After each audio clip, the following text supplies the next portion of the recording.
Mayor and members of the council, Nick Wood, 1 East Washington Street, and I represent Alex Meruelo. You heard Mr. Brown come up here and talk about how we sent a letter and we're trying to intimidate voters and trying to suppress public discourse. As you know, I crafted the deal on behalf of the Coyotes. I created it, I negotiated it, brought it before you, you approved it unanimously. In that deal, I have a client who's paying fair market value for the property with cash, $40 million up front, non-refundable earnest money.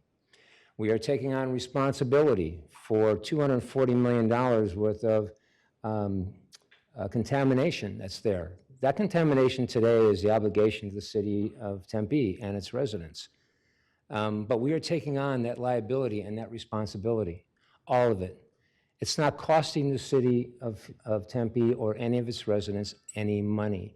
Not only that, but each year the city will be receiving $7 million in cash, plus about $13 million in cash equivalent benefits.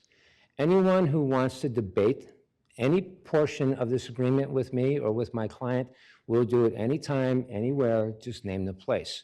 But when someone erects a sign or signs all over the city of Tempe telling the Tempe residents, don't vote, right, for these 3 propositions.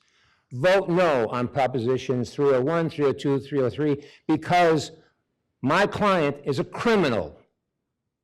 That's not intimidation when we send a letter telling them to stop. That is nothing more than a reprehensible, sinister attempt to lie about a man whose integrity outshines any of the people who are opposing us. Here's a man who owns casinos. He is under the regulatory control for his gaming license. If he was a criminal, right, if he was corrupt, which is what they're saying, corruption, by the way, definition includes bribery, extortion, things like that. If he was a criminal, he would lose his casinos.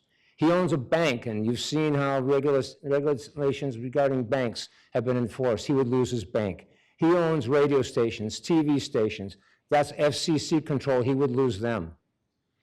This is a man whose integrity is without question. And when someone commits defamation per se by telling the residents of the city of Tempe to vote no on these propositions because my client is a criminal, we are not going to stand by and let that go.